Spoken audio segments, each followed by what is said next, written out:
Alright, ladies and gentlemen, we're live. Music's by a gentleman named Retro Ranter. Links will be in the description.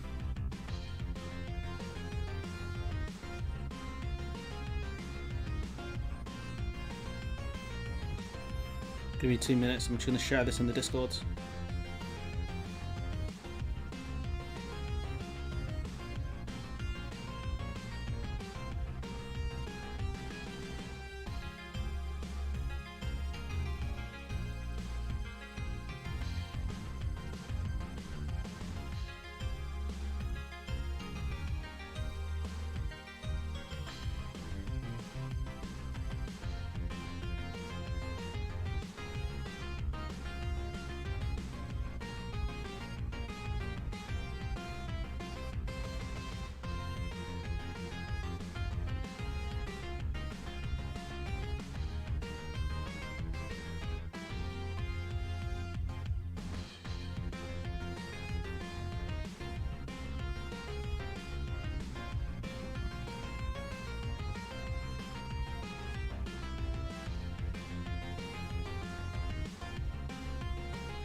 It's my favourite bit.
We'll start at around 10 past, anyone does join. There's one specific one of retros. He has some good ones. Which one? This one. I'll put a link for this one in the description as well. This one, him and Margin Blue Man. Ridiculously good.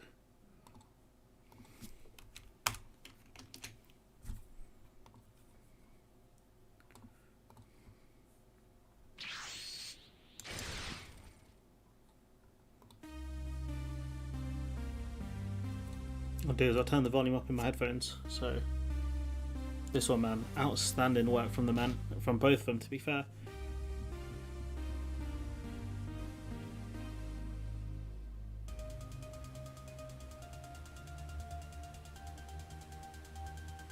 We'll start around 10 past.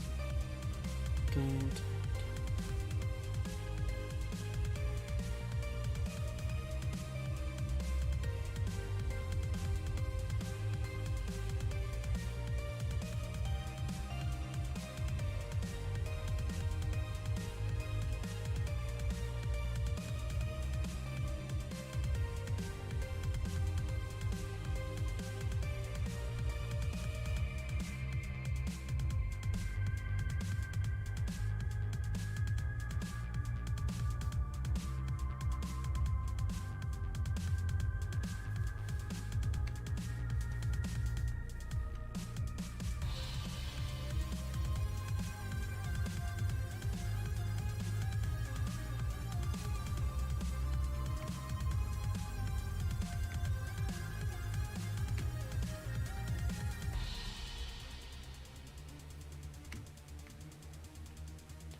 Scotland to trial 4-day work week. Mad. Can't wait for that.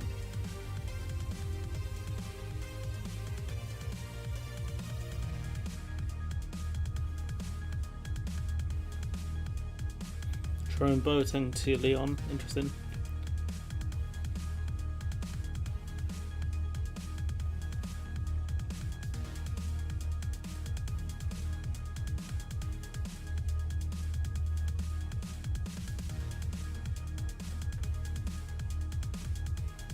Taliban bans mixed gendered university classes.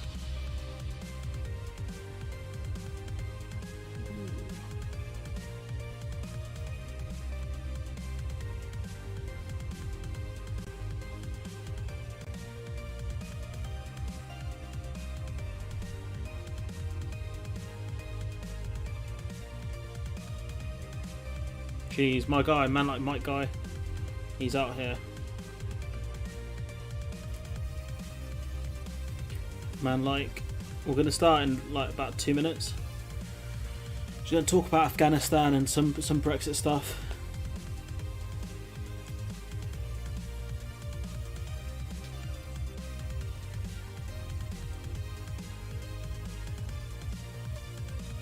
How long have we got left in the song? Might have time for one more. No, it's just this one.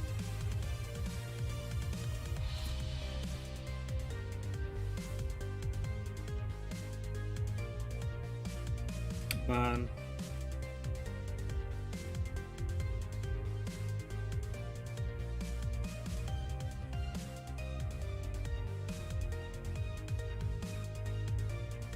Those two really outdid themselves on this one.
Jeez. How much more we got in the song? Got a bit left.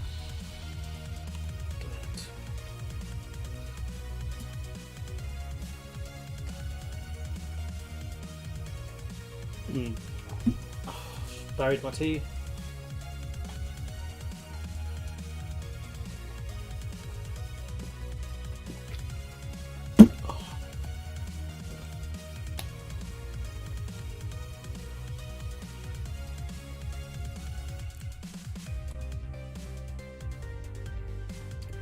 We'll let this finish, just because it's that good.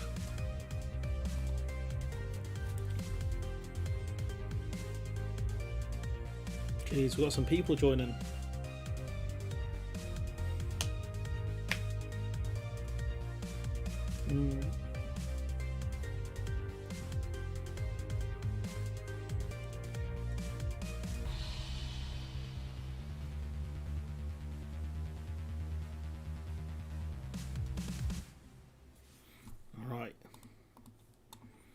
That'll do for the tune segment. Thanks, Retro.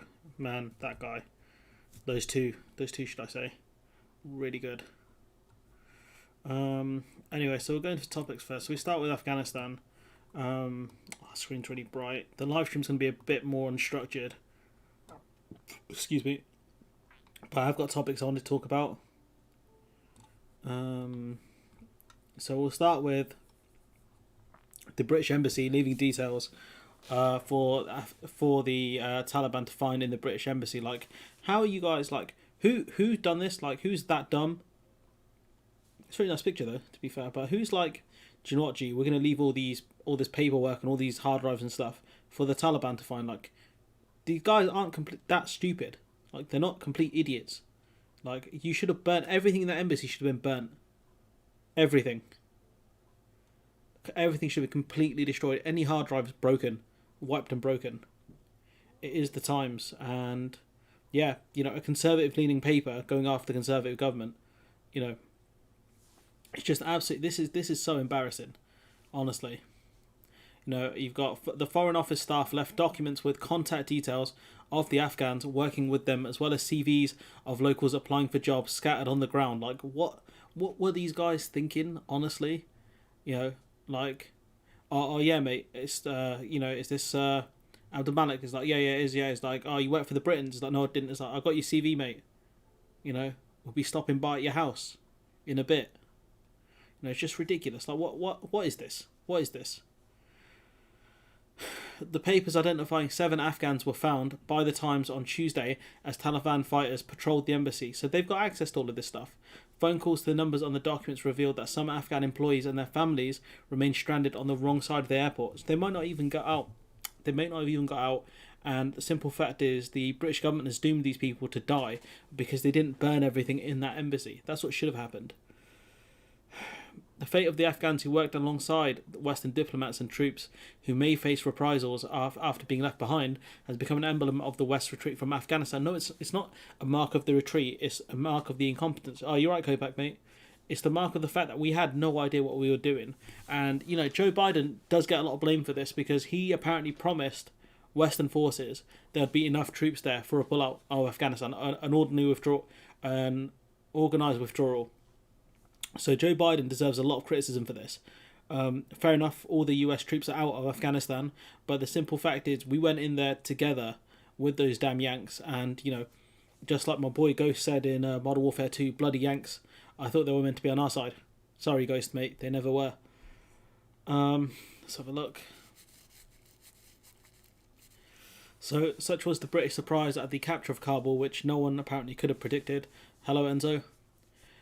Necessitating the shredding and destruction of all documents and data that could compromise local Afghan staff. Like, how was this embassy not burnt down? I don't understand.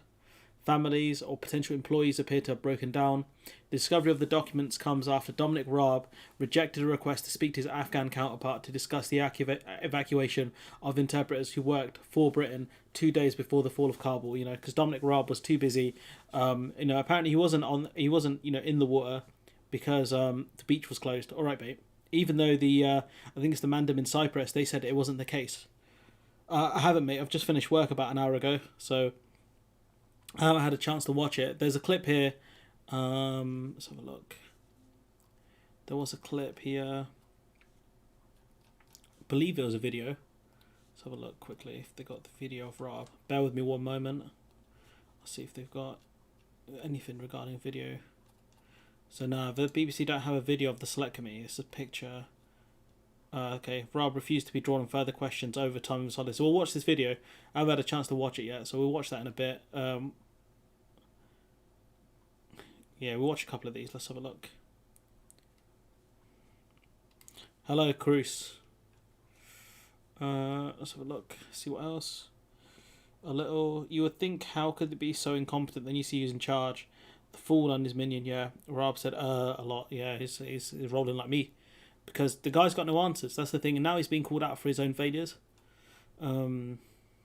Calls made by the Times to numbers of the abandoned documents revealed some of those listed had been evacuated to the UK in the past few days. Other embassy staff had been left behind. Like, these people get killed. The Taliban ain't going to mess around. They're going to kill them. Among them were 3 Afghan staff and 8 family members, including 5 children stranded among the crowd, unable to access the British-held sector of the airport. Please don't leave us behind, one man said in the group, and I don't know what's happened to them. In a series of communications with senior foreign office officials inside Kabul's Hamid Karzai International Airport, the details of these missing staff were handed over and their rescue coordinated. However, the fate of at least 2 applicants for positions as interpreters with the British and those contact deals were left scattered in the embassy ground remain unknown. So they could be dead. They could be dead for all we know. And the simple fact is the Foreign Office let these people down. You can't ask people to help you out during a war and then abandon them. Reacting to the revelations, Ben Wallace, The defense secretary said the blunder was not good enough and would be investigated. Mate, like, how did you guys leave documents on the floor? That stuff should have been burnt. Everything in that embassy should have been destroyed. Everything. We'll find out and get to the bottom of it. Yeah, good luck, pal. Yeah, mate. The evidence looks pretty clear. Clearly, it's not good enough. Simple as that, he told Sky. I think the Prime Minister should be asking questions. I think he could be gunning for Dominic Raab. He could be. Wallace could be going. He's either very annoyed at the situation with regards to Dominic Raab's failure, or he wants to be foreign minister. It's not clear which one yet. But if he was genuinely that concerned by what's going on, he would have resigned. Just bear with me 2 minutes. I think my mouse is gone. There it is.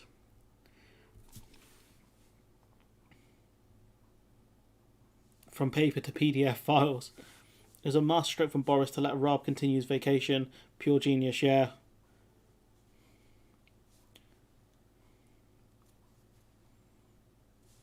Yeah, the application papers were on paper, but they had like details of specific people on paper as well, like the actual interpreters. Labour said Dominic Raab has serious questions to answer. I mean, they should be calling for his resignation, to be honest. The destruction of sensitive materials should have been top priority, Lisa Nandy, his opposite leader, said. Opposite number, even. Urgently assess the individuals who may have been identified by the breach. Absolutely, all of this should be investigated to see what the hell's going on here. Look at this man, he's just rolling with an RPG casually in a car, like no care in the world. Like, mate. These guys here, all of them, absolute lunatics. The Times also was in contact with the Foreign Office, which appeared unaware of the contact details or locations of their missing staff. They have no idea where these people are. They could be dead. The Foreign Office wouldn't know. A 24-hour period was decided on to allow the Foreign Office to locate staff. I mean, this is just shambolic. Yeah, but heads have got to roll for this one. You know, the people have got to start resigning over this. Maybe if there's some sort of investigation to this, that's when you get rid of him. Another Toyota advert. It's a bit of an inside joke there. A source added, wait. Is this... No, I don't think that's a Toyota, to be fair. I could be wrong. I'm not sure if that's a Toyota. Let's have a look. The source added, we are grateful to the Times for sharing the information retrieved, working with us to enable to get these families to safety. So you literally have the staff doing the Foreign Office's job. Like, what? The exposure of Afghan staff was clear from the documents I saw scattered by the ash of a barbecue in the backyard of a British embassy residency building. First, as I accompanied a Taliban patrol through Kabul's abandoned diplomatic quarter, in search of a portrait of the Queen. Why are you looking for a picture of the Queen when people are dying? I just don't get it. General mess, British embassy's retreat, bulletproof jackets and boots left, the diplomatic vehicles strewn across the tarmac, the books on wine and state affairs. I mean, why do you have a book of wine in Afghanistan? It doesn't make sense. It's just, what are these people thinking? It was only as I stooped to examine the documents more closely that I realised their significance. While the Taliban patrol was vowing to protect the embassy and any portrait of the Queen they found from looters, British diplomats have left their personal information for some of its Afghan employees at the embassy. So the Taliban are guarding the embassy from looters because I guarantee you they're going to loot the embassy. Their names, addresses and phone numbers, as well as those job applicants thrown to the dust as the city fell. Like, honestly, what are these people thinking? It's just madness. To obtain a position within your esteemed organisation, where can I utilise my abilities for the benefit of the organisation? He had written as his objective, implying for the job there. Those words could cost him his liberty or his life. I mean, he's probably going to get killed in it. Denmark evaluated some of the British employed people if they have worked with the Danish soldiers. This is insane, guys. The 30-year-old cook and housekeeper at the embassy was... documents showed also a cousin of an Afghan manager of the embassy's residency building.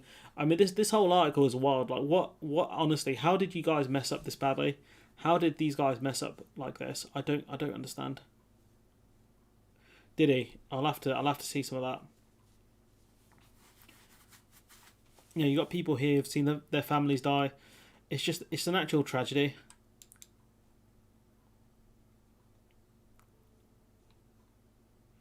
I mean, I don't think this will convince any Tories to not vote Tory, but, I mean, these people have to go. We have to get them gone.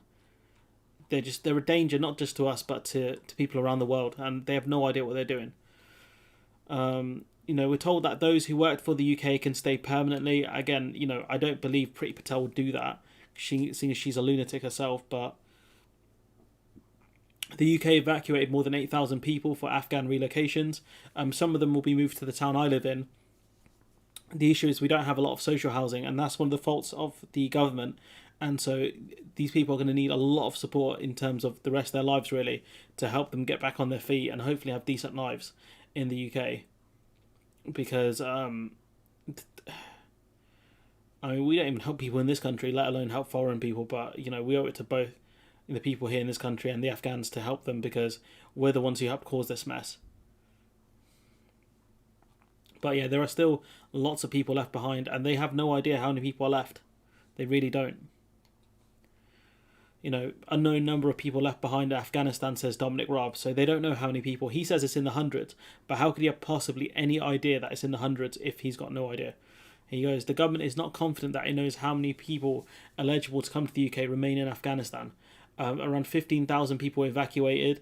Addressing MPs, the Foreign Secretary said he'd be leaving for the region later for talks on those left behind. So he's gonna have to go to Afghanistan, or to Doha most likely, to GDPR course. He's gonna have to go there to negotiate with the Taliban to see what they can do with the people left behind. We're at the mercy of the Taliban because all of these people, the US and the UK, failed in their jobs to protect the people of Afghanistan. We also admitted the UK was caught out by the speed of the fall of Kabul, with the intelligence expecting it to hold until the end of the year. That's nonsense, because the Americans were saying that it wouldn't last 90 days. The country would crumble in less than 90 days. I think it was around 2 weeks. Afghanistan crumbled within about 2 weeks. So clearly our intelligence sucks, especially compared to the Americans, because they put it at 90 days. They were way closer than what we had. Mr. Raab made the comments during an appearance at the Foreign Affairs Select Committee, where MPs grilled him. Since the Taliban took control of the country in August, the Foreign Secretary has faced scrutiny over his handling of the situation, because he was on holiday, wasn't he? There were calls for him to resign. He had been unavailable to make a phone call about evacuating interpreters while he was on holiday in Crete. He's saying in hindsight, I wouldn't have gone away, but the thing is, it's a load of rubbish, because you had intelligence to say what was going on in Afghanistan and you didn't listen. He's calling it a fishing expedition because he's got no answers. Honestly. The UK plane evacuating people from Afghanistan took off on Saturday, the last one, with the US following on days later to stick by the 31st deadline. Obviously that was down to Donald Trump, because he's the one that made that plan, but Joe Biden has not covered himself in any glory over this. Rob couldn't give any numbers regarding the withdrawal. Let's have a look. You didn't answer the second part of my question. Were you already on holiday on the 11th of August? Can you guys hear that okay? On my holiday, I've said that I would have gone away with the benefit of hindsight, which is the luxury of commentating. When did you go on holiday? I'm not going to start, Chris, adding to, frankly, the fishing expedition beyond. Let's get this straight, right? You can't hear it? Too quiet, okay. Give me a minute. How's that? The facts that I've articulated in a fulsome statement, and having answered questions continuously about that. I would just make the broader point. I'm sorry, Mr. Raab. The problem here is that, of course, it's perfectly legitimate for ministers to go on holiday. Everybody has that right. And I would argue it's an important part of people being fresh enough to be able to do their job properly. The difficulty for us is that the Prime Minister was on holiday, the Deputy Prime Minister, yourself, was on holiday, and as I understand it, the Permanent Under-Secretary was on holiday, all three at the same time. The shell shock on this man's face, because he knows he's got no good answer to this. So let's have a look. When British nationals were at risk, many people, thousands of people by your own estimation, who stood by us in a difficult time in Afghanistan, were in peril of their lives, and there was still not a proper crisis centre up in place. Do you not see that it's important for British people to understand why you thought it was right to go on holiday? No, sorry, I'm not. So those are great questions there, because the Prime Minister's on holiday, the Deputy Prime Minister's on holiday, and the Permanent Under-Secretary is on holiday. So three of the most important people in the government. Definitely the first two anyway. So we'll see what Rob has to say. I'm afraid I don't agree with that analysis. Of course, I've been clear with the benefit of hindsight. I wouldn't have gone away at all. The charge in relation to officials, I think, is particularly unwarranted because we always make sure that we have the right cover in place. But you didn't, though. That's one of the reasons you failed, you donut. The Permanent Secretary did an excellent job and quite right given all of the IR, the SR, the merger, that he should take some leave. What are you talking about? The IR, the SR? What does that mean? What are you talking about? In terms of Who knows, RC, mate? my own situation, I'll just say this. I'm travelling today. A modern Foreign Secretary has to have the ability, given those wider range of issues that will constantly bubble up, possibly to crisis point, to be able to act, work from abroad. I engaged in all of the COBRA meetings. I engaged and directed. Damn, BBC got a speed option now. Jeez, great stuff. The emergency response team directly, and I was engaged with international. This is how it works, right? This is the first bit. There we go. Look. You didn't answer the second part of my question. Were you already on holiday on the 11th of August? I've given a full statement on my holiday. I've said that I wouldn't have gone away with the benefit of hindsight, which is There it is, there. away with the benefit of hindsight. So they say no one could have predicted this. With hindsight, it's really easy. Captain Hindsight, to say, if only I didn't go on holiday, if only I didn't do this. No one could have predicted that COVID was going to be this bad. No one could have predicted, we'd have these issues with Brexit, etc. You're either telling me you're incompetent and you don't prepare for anything, or you're telling me that you're a liar. Because, excuse me, sorry, just had an energy drink. Away with the benefit of hindsight. With the benefit of hindsight. How many other countries' foreign ministers were on holiday at the same time as Rob? Probably none, because their intelligence officer said it's all kicking off in Afghanistan. With the benefit of hindsight. Our Prime Minister was on holiday, Deputy was on holiday. This is ridiculous, honestly. Got a bit more. Questions won't go away, so some analysis.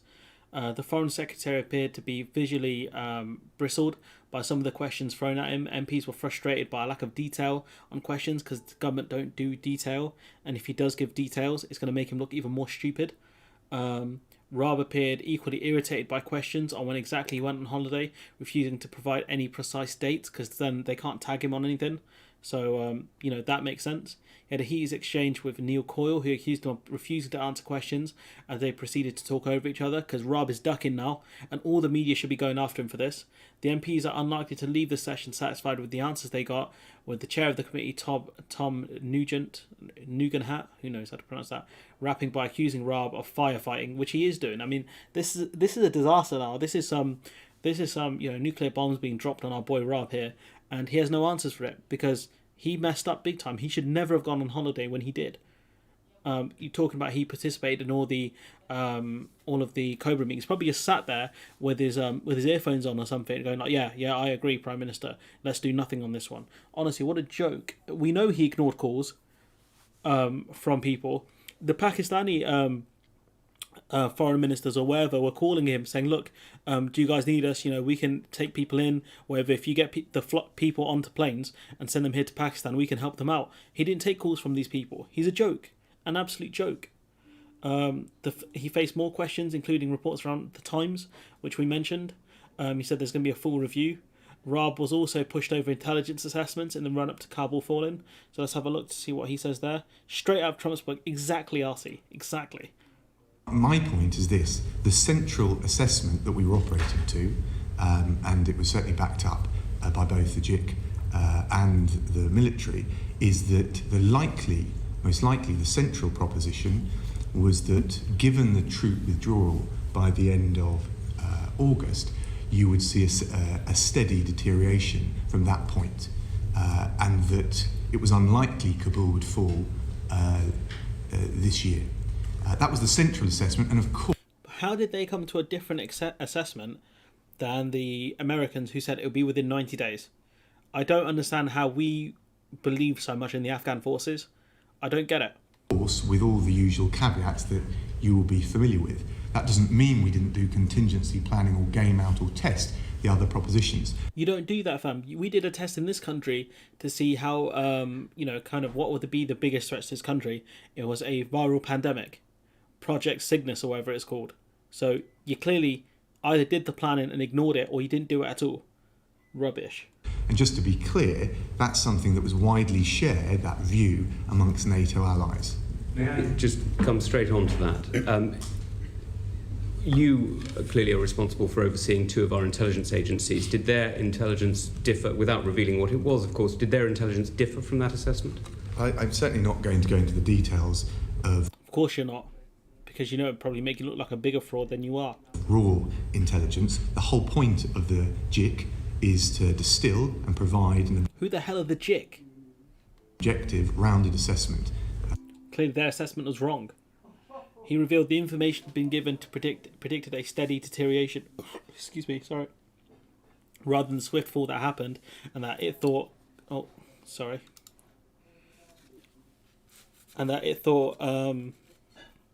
was I? Swift fall, and that it thought Kabul was not likely to be taken by the Taliban before the end of the year, like Joint Intelligence Committee. Oh, I see, JIC. Okay, that makes sense. I mean, again, how did these people come to these conclusions when the Americans had a very different analysis on the situation? I don't get it. He said the UK had been making contingency plans since June. Clearly, they didn't work. Clearly they didn't work at all. Asked by, was Rob caught on the hop, which is a very English phrase, because of an intelligence failure. Rob said, "We've got a very professional way of approaching these things. Yeah, mate, on holiday, don't call me, don't talk to me, don't mention my name, I'm gone." But when they're wrong, you need to look at how to correct them. So what have you done to correct that? Absolute joker, this guy. So there's one more. Was there any more articles on talk about? I think this was the three sort of articles on talk about regarding Afghanistan.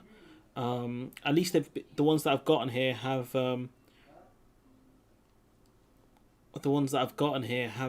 been given permanent residency.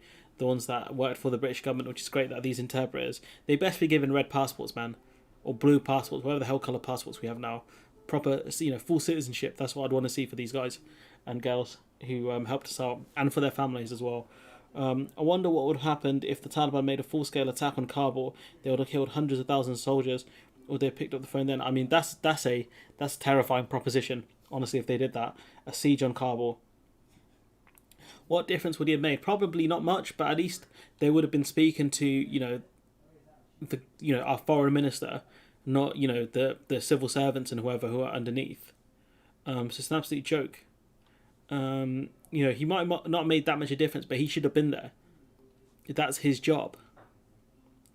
That's his job to do that. So, in terms of some Brexit stuff, so if there's anything more you guys want to discuss about Afghanistan, just throw it in the comments. We'll give that a couple minutes, and then what we'll do is we'll go back to the other stuff. So we'll go back to some tunes. Actually, for Afghanistan, we'll leave it out. If there's anything you want to discuss regarding Afghanistan, just throw it in the comments, and then we'll move on to the next topic at around 22, if that's okay with everyone. His job is to be a fall guy. Yeah, that's all the ministers doing it. But yeah, feel free to comment anything, and then we'll move on. If you can hear that noise, my sister practicing to play the ukulele.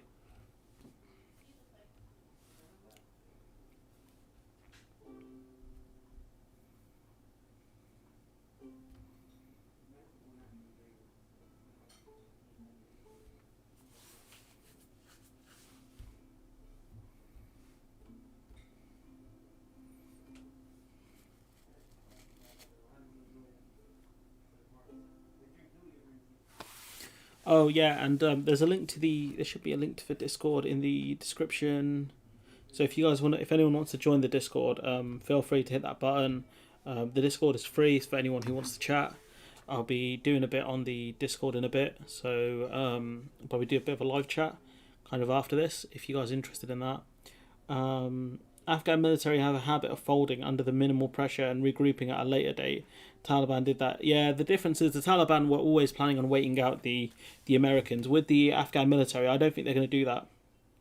I don't think they're ever going to do that. So, Declan, I normally stream 3 p.m. Sundays and 6 p.m. Wednesdays. It's probably because I don't schedule them, to be fair. It's probably the reason why you miss them. So I'll start scheduling them a bit more. It just, cause normally I do today, because I finish work around 5:15, and so it doesn't give me that much time to prepare. And then with the Sunday one, I normally record on the weekends, so it kind of makes it a bit difficult to schedule them in case my capture card doesn't want to work. So yeah, just put that in your calendar. 6 on Wednesdays, 3 on Sundays. Northern Lights did that for the Taliban. But those guys, they're going to get battered. They're going to get absolutely battered. I mean, they've got the Afghan, the Taliban have to deal with ISIS-K or whatever the hell they're called. So that's a bit not great, to be fair. But yeah, links to the Discord is there for anyone who wants it. It's in the description of the channel, and we'll give it a couple more minutes if there's anything you want to discuss regarding Afghanistan, and then if not, I'll move on to the next topic. Yeah, it really is. I mean, if you play MGS5, you can see how easy it is to attack places in Afghanistan. It's guerrilla warfare specialised over there. Really hard place to kind of hold ground.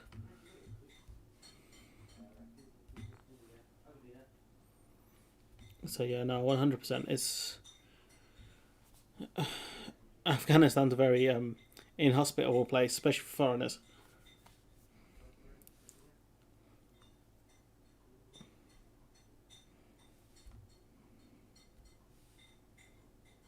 Labour staff warn Kyrgyzstan with redundancies likely to lead to strike. Interesting.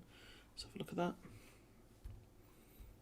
Next week, under a request, I want to be doing a live stream on kind of... Oh, that's my cat. I did want to talk about kind of the difference between the different kinds of Brexit that could have happened, I suppose, in theory. Like Alexit. Let's have a look. Afghan. The Etim Turkmenistan Islamic movement is apparently a threat in the country.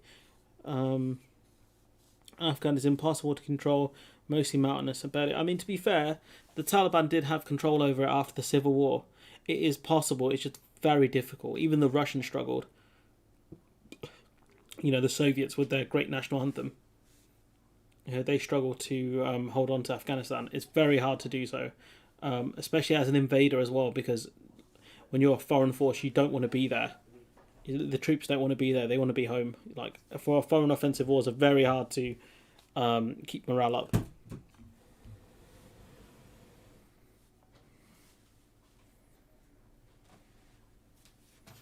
My cat's just entered the room.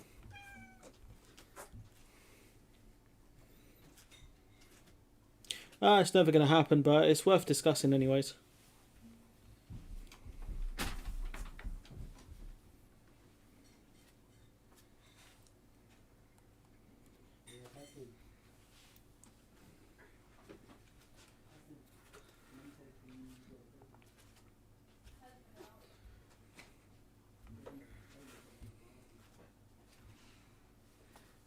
Might be the northern region, RC, because that's where the Afghan liberation, whatever they're called, are.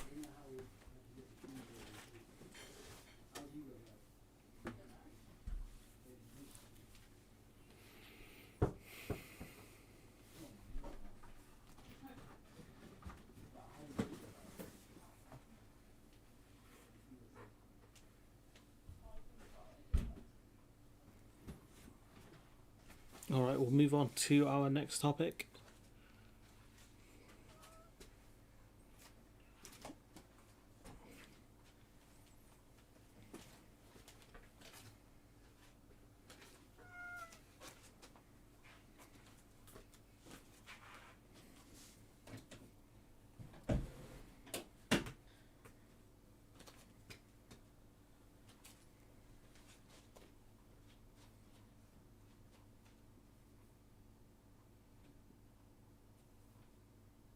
The door.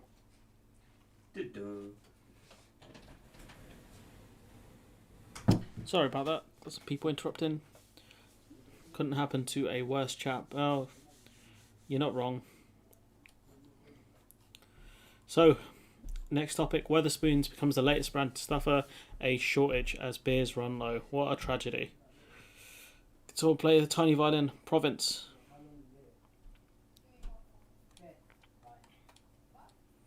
Panjshir. Brexit trauma and crisis of the last 5 years would have been avoidable if the Brexiteers hadn't overplayed their hand and gone for a soft Brexit, single market FOM instead. Yeah, that would be closer to kind of a Lexit argument, I suppose. So let's have a look. Wetherspoons has become the latest well-known business to experience supply chain shortages with some beers not available.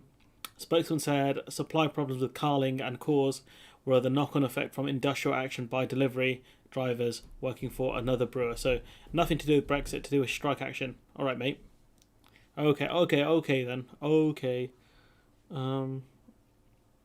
Yeah, well, they'll stay stupid, won't they?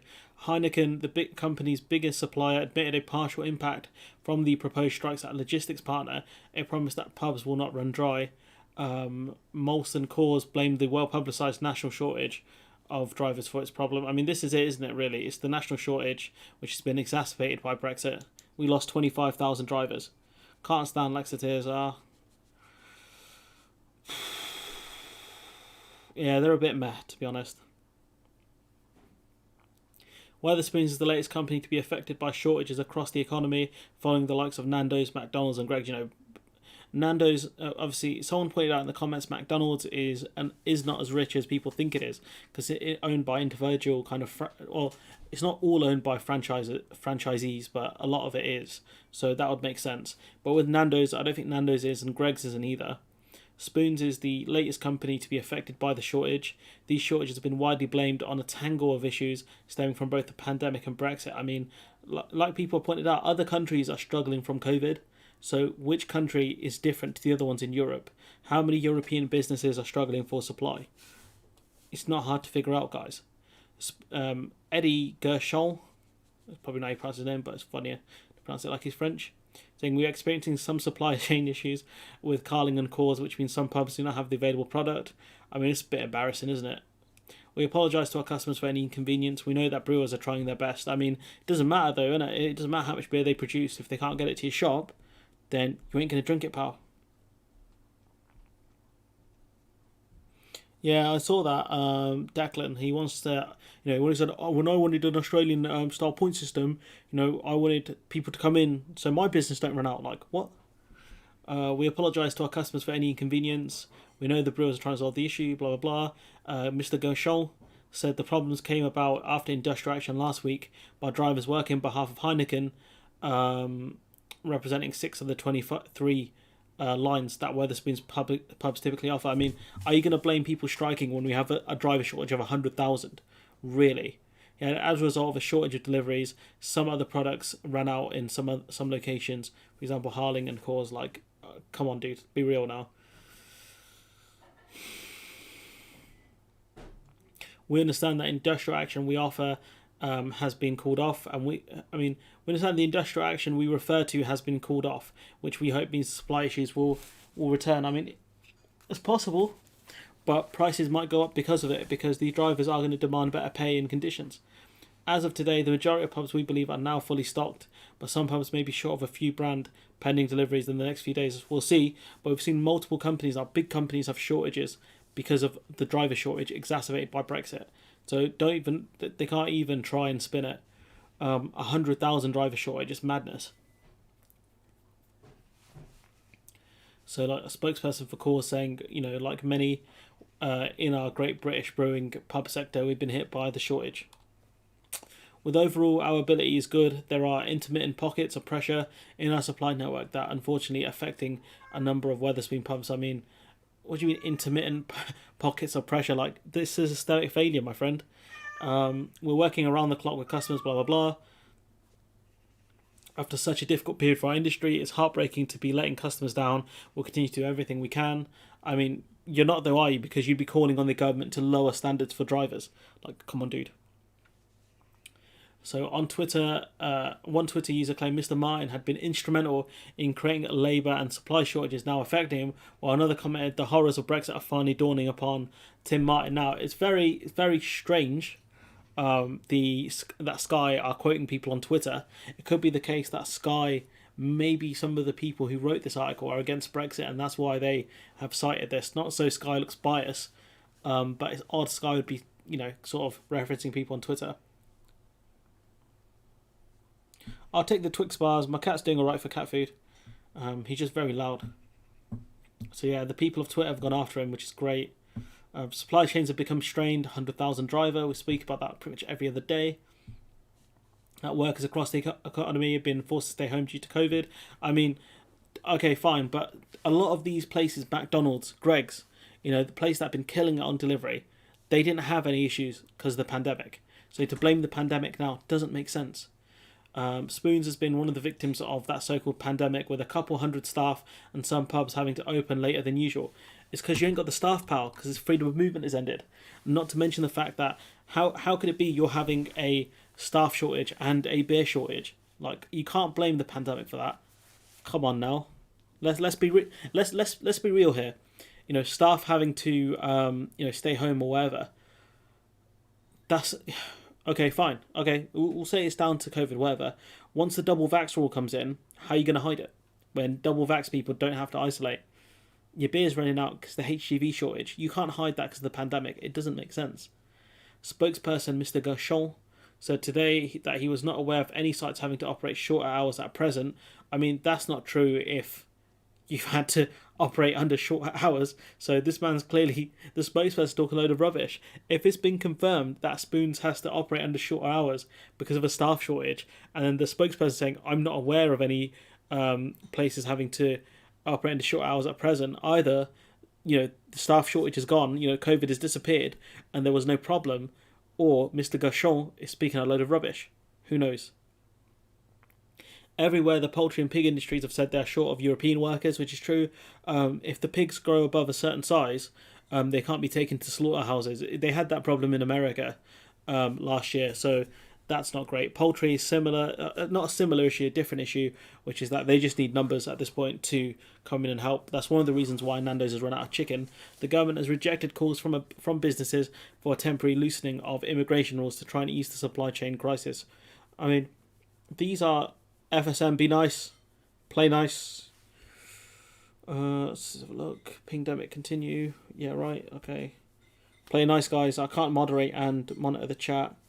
Don't make me have to go through and don't make me have to stop and tell you guys off. Lexities prove the point that the far right and the far left really close horseshoe. All Brits would lead to damage due to trade chaos.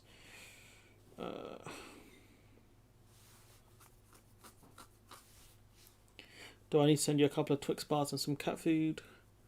How long are these lame excuses to pandemic going to continue? I mean, they're going to be there as long as the pandemic exists, to be honest.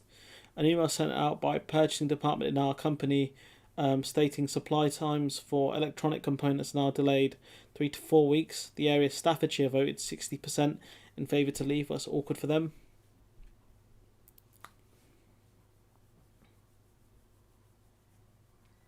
I did hear from an engineer a few days ago that we lost 51,000 HGV driver passes throughout the lockdown period. I wonder, are those some of those EU drivers? They must have been. Where else? Why would they leave the industry? I mean, HGV drivers are still in demand during the pandemic. That's an odd one.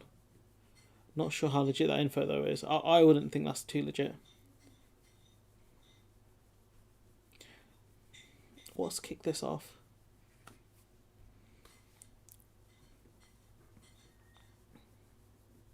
There are no centrists left in British politics. I would say there are still centrists left in politics. It's a bit tough to, because the Tories have kicked out a lot of them. I'd say the Lib Dems are still very centrist.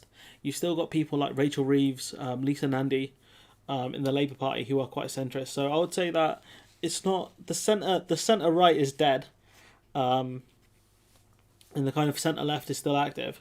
But they are still there. Anyways, the Discord link is there for anyone who wants to use it. I'll be there Probably I'll probably be there after the stream ends. We can chat for a bit. There is a link in the description for that. So what I'll do is we can. Polarization was an issue with things like Brexit. Yeah, I think it did become very polarized, and a lot of people didn't know what they voted for. That was the main issue. That was a big problem with Brexit. What I'll do is I'm going to kick on the tunes, read out some comments. If there's anything you guys want to further discuss, feel free to put it in the comments, and I'll read it for a bit longer.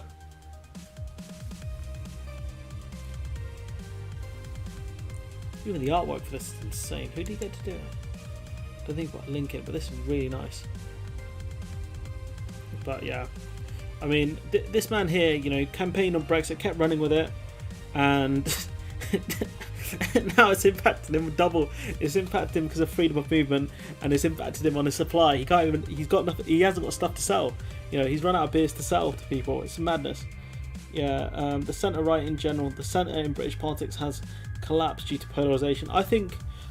So long as the Lib Dems exist as a party, the kind of centre exists. But the problem is, it's very hard to define the centre in politics. That's the only problem.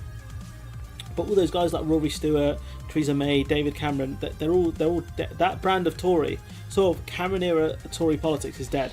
Kind of liberal on social stuff, and sort of more kind of freedom of sort of laissez-faire, is that the word, of economics. That model is kind of dying with the Tories, who are doing a lot of pork barrel politics, which is something David Cameron never really believed in. David Cameron took tons of money out of all constituencies, really. Alright guys, let's call it a bit. Do not make me have to moderate the chat, guys. Yeah, this engineer said that throughout the lockdown there should have been approximately 120,000 plus HGV driver tests. As a result, there should be 50,000 passes out on average.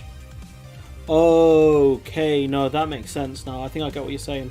So 120,000 tests, and then you got 50,000 of them would have passed. So potentially we'd have about 50,000 drivers. We'll still have a massive shortage though, but we have had a shortage for a while when it comes to drivers. Let's see if I can bring up that clip. So just bear with me, guys. What I'll do is I'll pause the music quick. We'll play this clip here. Oh, thanks headphones, pause button. So yeah, what we do is watch this clip where they confirm the government always knew about this. So just bear with me 1 minute. I'll play this clip quickly. And thank you very much for joining us. Let me know, can you guys hear that? Or do you want me to turn up the volume on it? Is that loud enough? If we're talking about the next 8 weeks, how do you resolve the critical issues in the next 8 weeks? Well, the issue here is that this whole saga was entirely foreseeable. Trade bodies and businesses have been saying this for months, if not years now, before the Brexit transition period. And ministers have failed to prepare, and now British businesses and British customers are suffering the consequences. Ministers could have put procedures and support packages in place to ramp up the number of HGV drivers available to companies around the country months and months ago, but they have failed to prepare. And once again, I think this is an example of the government leading by a wing and a prayer as opposed to leading with competence. Yes, but in the... So yeah, they always knew this was going to happen. Hang on now, Darren Jones MP. Yeah, this man's using it as a political tool. That's jokes. That's jokes. Who's this man? 1 sec. I thought he was just a guy, a Labour MP. He's using this clip as a like an ad. This is jokes. So yeah, do you want me to, guys? I'll play this again. And thank you very much for joining us. If we're talking about the next 8 weeks, how do you resolve the critical issues in the next 8 weeks? Well, the issue here is that this whole saga was entirely foreseeable. Trade bodies and businesses have been saying this for months, if not years now, before the Brexit transition period. And ministers have failed to prepare, and now British businesses and British customers are suffering the consequences. Ministers could have put procedures and support packages in place to ramp up the number of HGV drivers. I mean, they could have allowed the test to go on during the pandemic if they really wanted to, as a key industry. They could have allowed it. You know, COVID might not have been a factor regarding the HGV driver test. Obviously, it wouldn't have been ideal, but given the situation we were in and that we are in now, excuse me, they could have done that. Bear with me 1 minute. Let me see. Why is Matt Smith trending on Twitter? Oh, he's a footballer as well. Oh, I thought it was Matt Smith, the actor. I was a bit scared there. Never know why actors are trending, but we'll wrap this up in the next few minutes. But yeah, you know, this is very obvious. Like, the government could have done a lot more. They chose not to, and this is another one where, oh yeah, if we had hindsight and blah blah blah.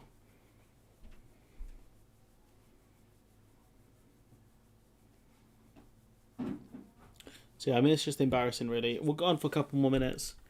Let me know what you guys think about any of the topics we discussed. If there's anything else you want to talk about, if not, we'll wrap it up in the next few.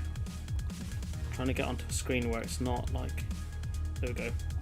The white light burns my eyes. So yeah, we'll go for about another 3-4 minutes. If you guys got anything to add, if not, we'll wrap the stream up here and I'll go live on Discord in a few minutes.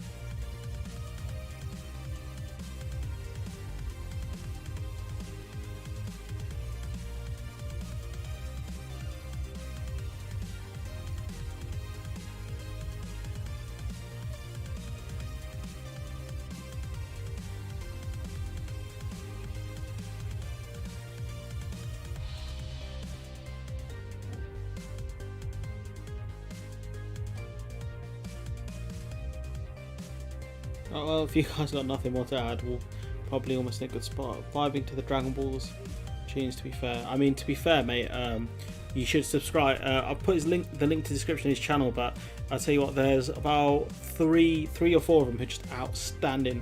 They do some really outstanding work, man. It's definitely Retro, Elazid, Marching Blue, and there's a couple other ones. What's that guy's name? The Android Orchestra. Just, it's beautiful stuff. UK had no Brexit plan. Republic of Ireland's planning commenced in 2014 once Brexit became... Wow, they've been planning since 2014. Wow, that is crazy. Yeah, Guy, let me know. I'll drop you some links for some tunes. This one's beautiful.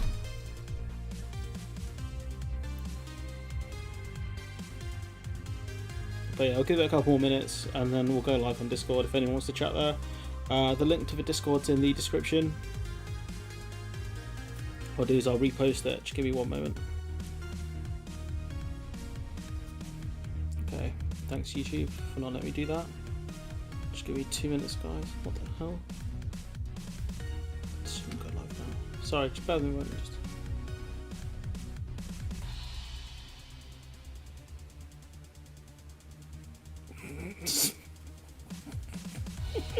So I've just seen one of the funniest comments. 1 second, I'll pin this. Alright, just give me 1 minute. Sorry, I've just seen like a really great comment.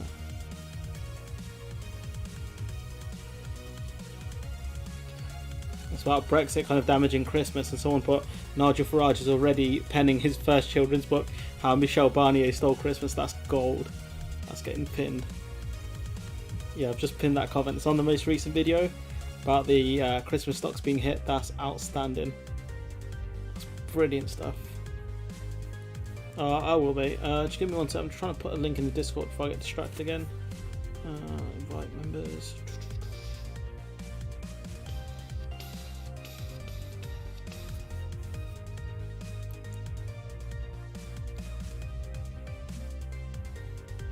So yeah, if that's the link to Discord, hopefully it works, because sometimes Discord is like, nah, bro.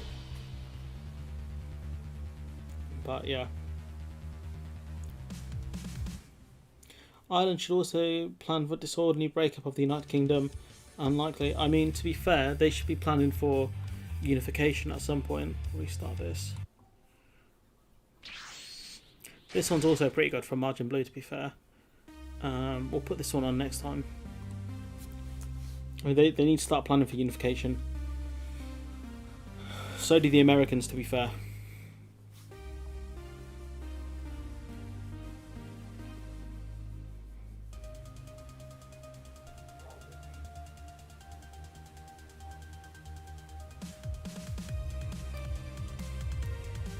yeah, I'll give you guys another 2 minutes. Anything more you want to add? Anything we discussed? If not, I'm gonna bounce and I'll go live in the Discord. The USA needs to plan. I mean, yeah. I mean, the USA.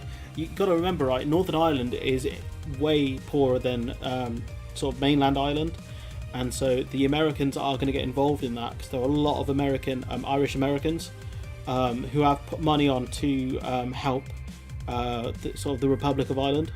So absolutely, the Americans need to plan for this. 7+ year transition period. All right, fair enough. But once that ball gets rolling, it's gonna, you know what I mean, they're gonna have to keep an eye on it. Well, let's hope so. Let's hope Joe Biden plans Irish unification better than he planned the withdrawal of Afghanistan, because yeah. But yeah, the Yanks were involved a lot in the Good Friday Agreement. They were one of the major players in it. I don't think the Good Friday Agreement would have happened without the American intervention. I see. Just like Dominic Raab, I've not read the Good Friday Agreement, so it makes sense. I would not know.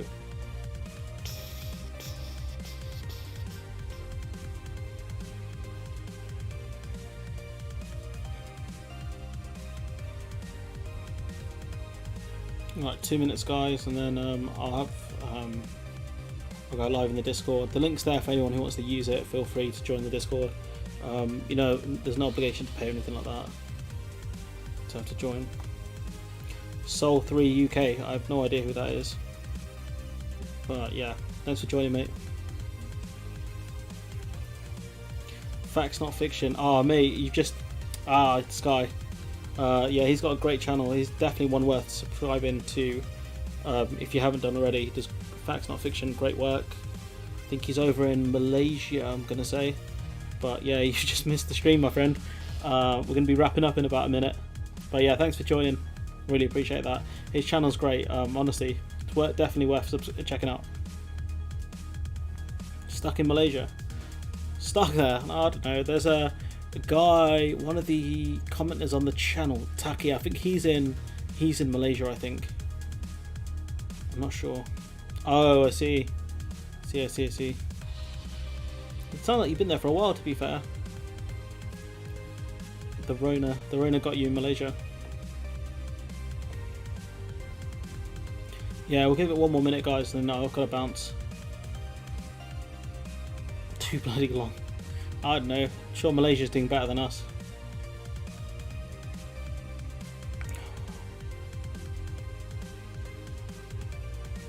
Oh, we've cracked. We got into double digits for viewers, which is great stuff.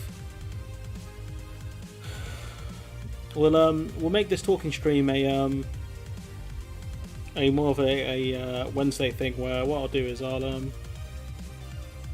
oh Jesus, that's not great. We'll make this a regular thing for Wednesdays, a talking stream. Sundays will be a gaming one.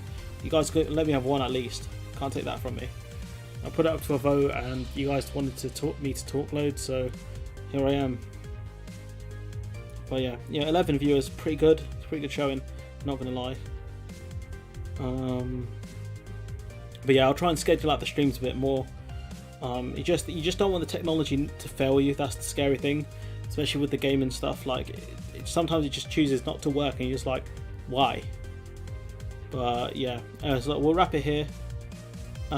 Thanks everyone for joining, and that's right, mate. RC, join the Discord. Join the Discord. Join it. Join the Discord. That's my message to all of you. It's worth it. The community is growing on there.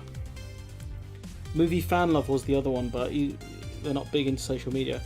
Alright, I want to leave it there. Let me know what you think in the comments. Like, comment, share, subscribe. If you do watch this back, hopefully you've enjoyed it. You should check out Retro Ranter's channel, links in the description, for the great music that he's done. And yeah, I'll catch you guys next time.